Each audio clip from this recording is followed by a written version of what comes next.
This film graphically portrays a historic development of the air-to-air refueling capability for the F-102 aircraft, an important first for the Air Defense Command. Because of this, crews must be prepared for short-notice deployment to any place on the globe and be trained to perfection upon arrival. This film will show the operation. You are there.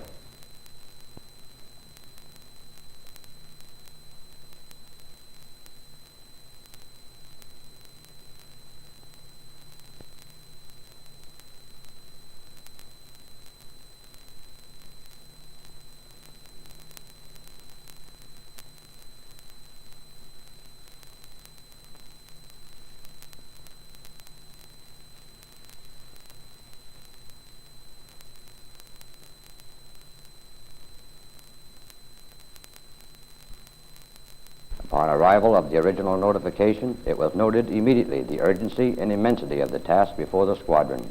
No time was lost conveying the message to the commander.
Immediately upon receipt of the message, the commanding officer informs the air crews of the implications of this project and that this will enable the unit to deploy worldwide on a moment's notice. One of the first considerations of a unit which will be highly mobile is complete worldwide immunization.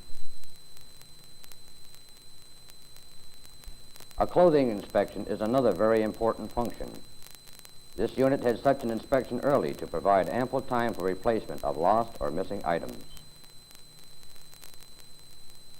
All items were checked against a comprehensive checklist to ensure the proper quantity.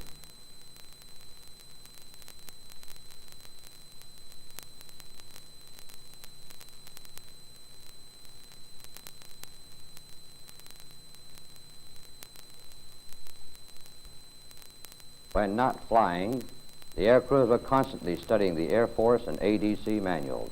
All pertinent regulations and directives were reviewed. Group study was encouraged and used effectively.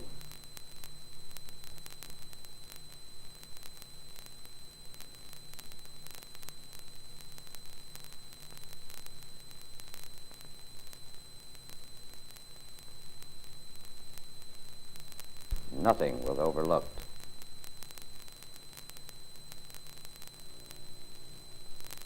The squadron training section conducted frequent academic tests of the pilots to ensure the desired level of understanding. Needless to say, they were conducted in the typically professional manner of a fighter pilot.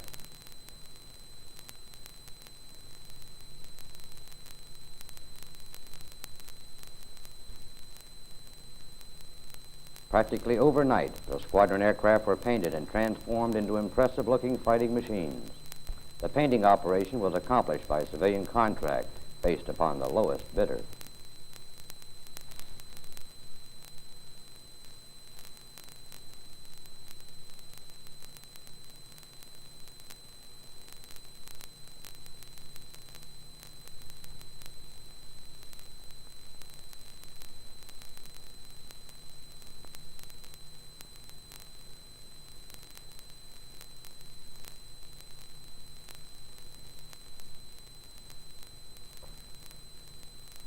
After the new paint job, many air crews speculated as to the true meaning of the camouflage paint. The Squadron Public Information Officer has officially released the fact that this squadron is testing paint for ADC, and on a large scale, one might add.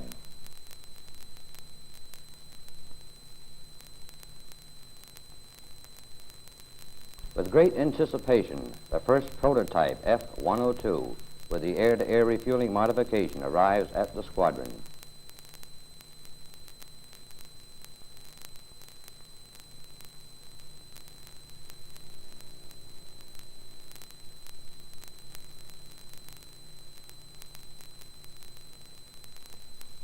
For some time, the air crews and mechanics have speculated on the appearance and method of installation.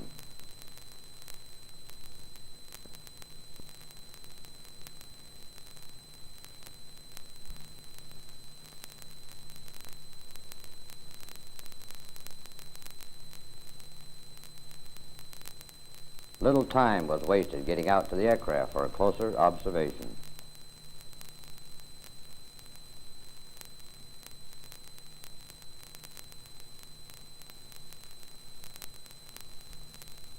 Squadron personnel are impressed with the amount and quantity of engineering in this installation.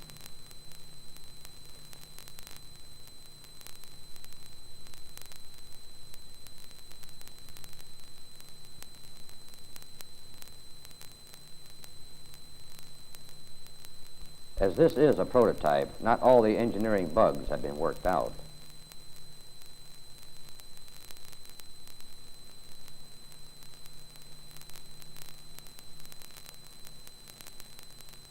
While preliminary testing of the prototype aircraft was being conducted, another phase of aircrew training was accomplished. All aircrews fired twice against air-to-air targets. Only the most realistic targets were employed. However, availability of target pilots was a constant problem.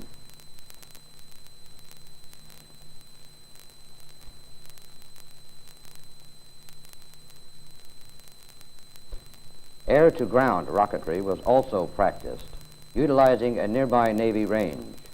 For most pilots, this was a new and exciting phase of flying training, not usually enjoyed by ADC pilots.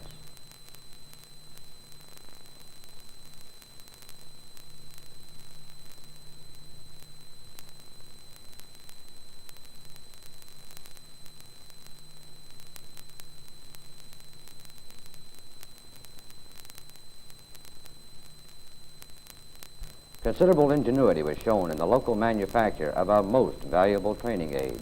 All materials for this aid were supplied by the pilots themselves.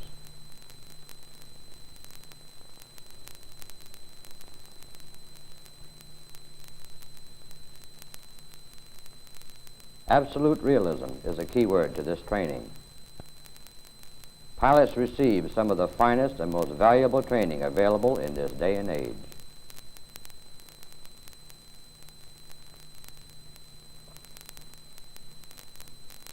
Crews are utilizing the original Lamberton ground vehicular aerial simulator equipped with a Mark 7 low-capacity, high-inertia probe and strut assembly. It is quite probable that thousands of dollars of aircraft flight time were saved by utilizing this training aid. Many of the exacting maneuvers used during in-flight refueling were duplicated and practiced. Precise control of the vehicle required the aircrew to concentrate on lateral and power control. During the entire ground training phase, no damage was sustained to the Lamberton trainer or the probe assembly.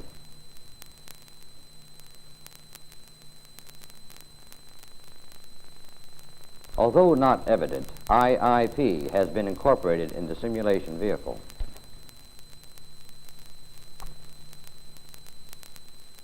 Simultaneously with the ground and air training of air crews, SAMA maintenance crews modified aircraft on a round-the-clock basis. Kits were supplied by Convair and required individual tailoring to each aircraft.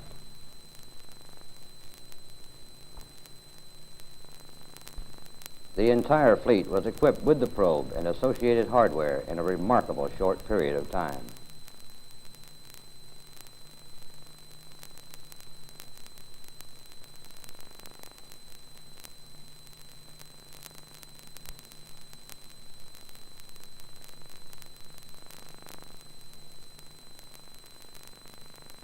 A problem discovered during the prototype testing was corrected on the production aircraft.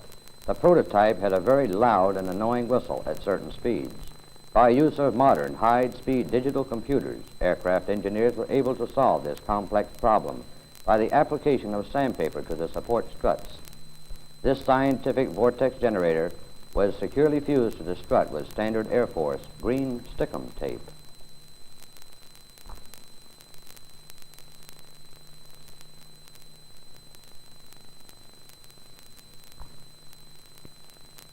Near the completion of the ground training phase, schedules were coordinated with the local SAC refueling squadron. The initial coordinating meeting between ADC and SAC was a great success.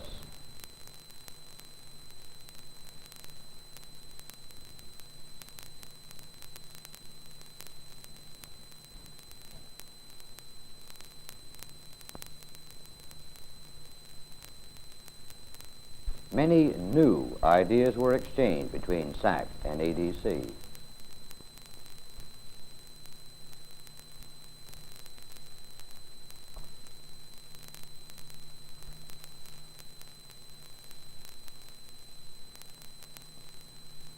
To acquaint ADC fighter pilots with SAC procedures, the refueling squadron provided several briefings.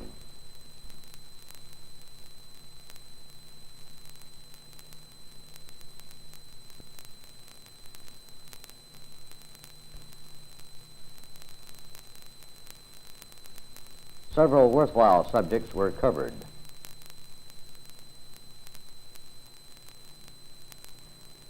Many subjects were covered very well and covered again.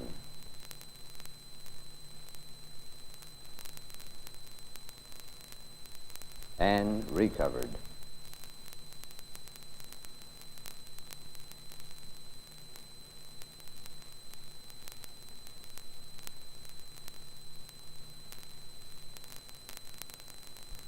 As no syllabus of instruction existed for the area refueling of the F-102, all new procedures were developed by highly qualified pilots at ADC headquarters. It was determined that each aircrew receive 4 training sorties. Prior to takeoff on the aircrew's first refueling training mission, SAC conducted the usual series of briefings with the interceptor pilots.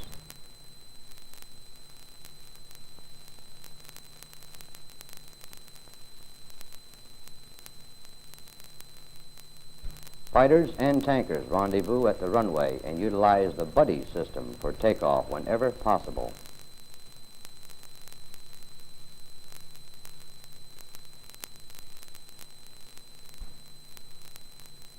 Tanker and fighters take the runway at the same time.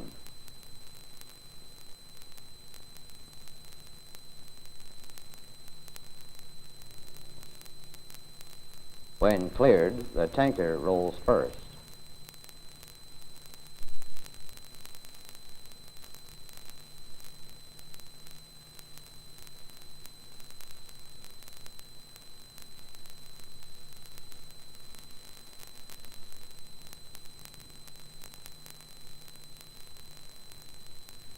The fighters became airborne at their first opportunity after the field again becomes VFR. Normally, the fighters take off in formation. If the weather is below formation departure minimums, a brief interval is used between aircraft.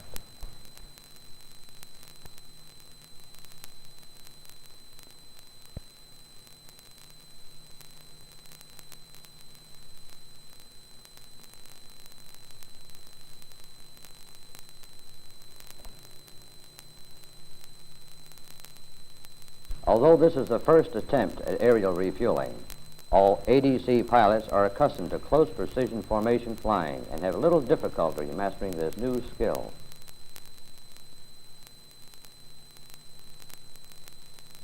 As in any endeavor, a little practice is all that is required.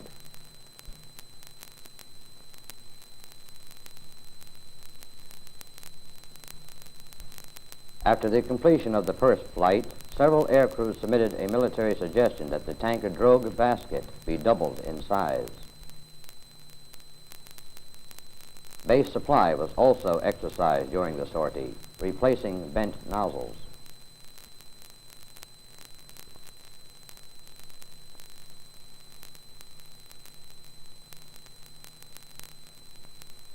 The newly initiated pilot is returning to home plate with that feeling of a job well done.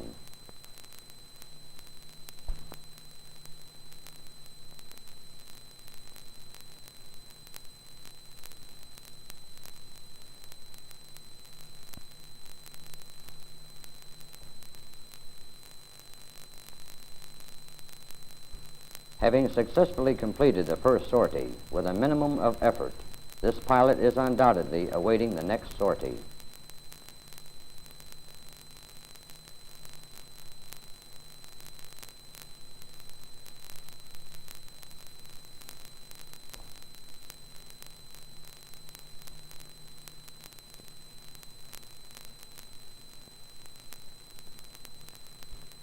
A typical fighter pilot feeling of confidence is quite evident at the completion of this mission.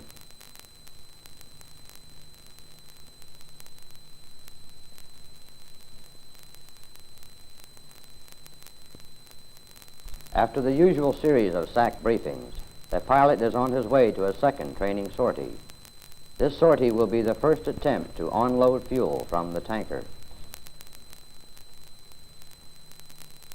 Sorties 2 and 3 provide the additional practice at tanker hookup. Both of these sorties will include actual transfer of fuel from the tanker. To keep fatigue to a minimum, sortie duration was about 3 hours. Each pilot developed his own set of references used in contacting the tanker probe. At least 3 hookups were made on each sortie in addition to the onload of 3,000 pounds of fuel.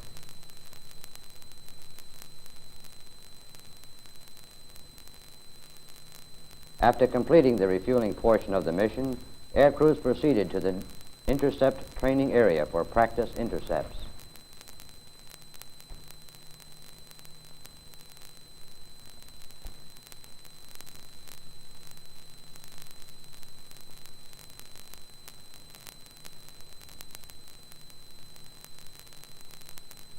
As proficiency increased, crews gained considerable confidence in the air-to-air refueling and were able to attempt more esoteric hookups.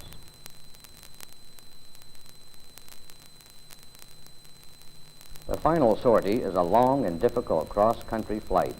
The purpose of this flight is to acquaint the air crews with the physical and emotional stresses to be encountered in worldwide deployment.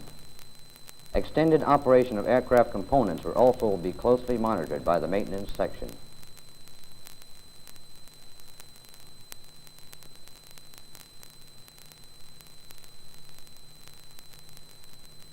Never passing up the opportunity, SAC again rebriefs their briefings.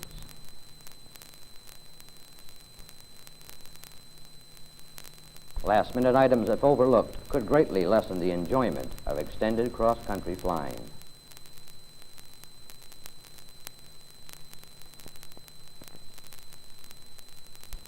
As the pilots walk out to their aircraft, each is undoubtedly thinking of the long mission ahead.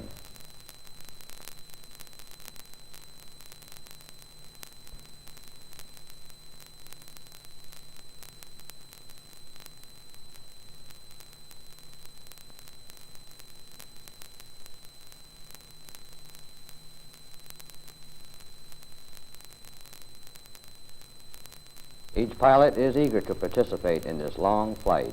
Safety, of course, being paramount, is not compromised.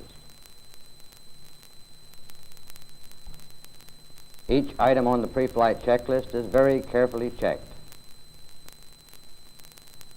In view of the extended mission, some pilots augmented the basic pre-flight procedures.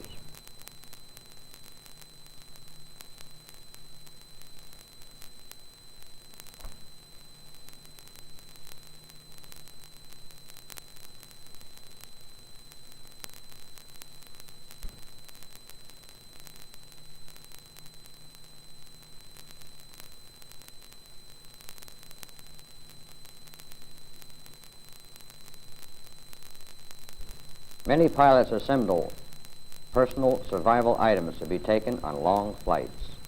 Water and hard candy were popular items.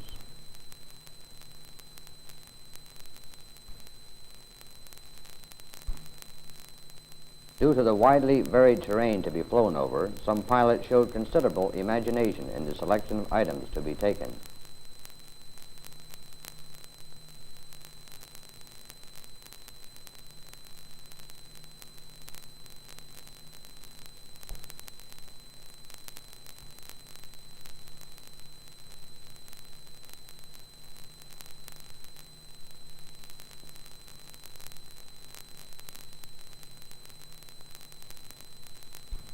Many of the worthwhile items are eventually incorporated into the global survival kit.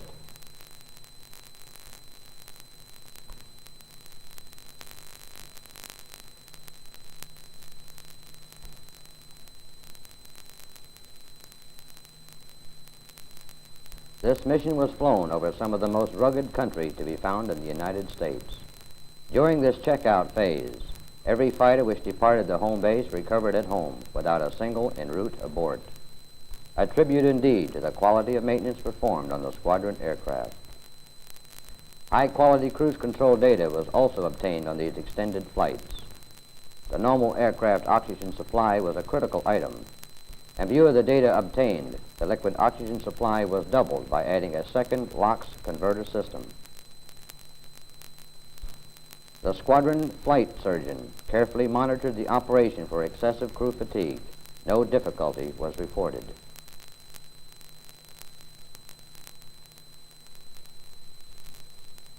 Even though caution was exercised prior to takeoff, some pilots developed storage problems for waste materials.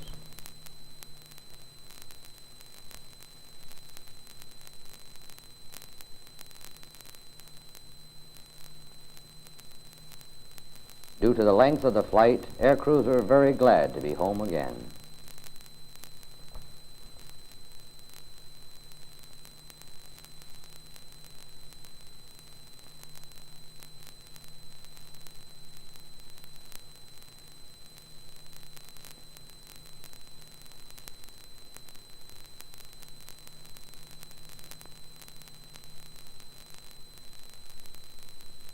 Many hours of flight in a confined cockpit is not considered by many to be the height of excitement.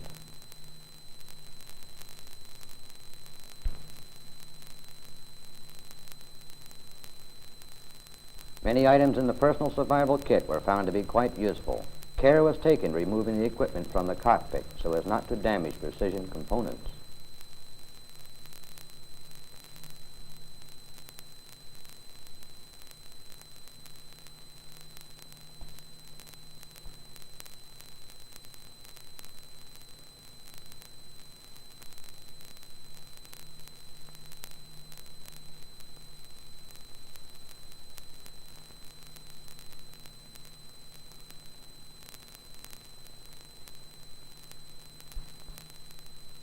For the most part, this pilot found very little use for his personal survival equipment.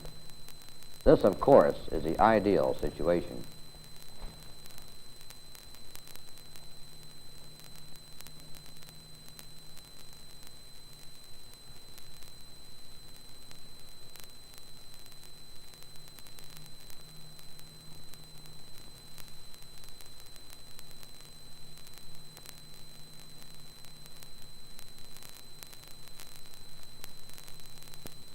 This, then, is the story of the 82nd Fighter Interceptor Squadron's historic first for ADC. Proven was the feasibility and potential of air-to-air refueling for the F-102 and the Air Defense Command. This unit, through intensive, realistic training, is now prepared for any eventuality throughout the world at any time.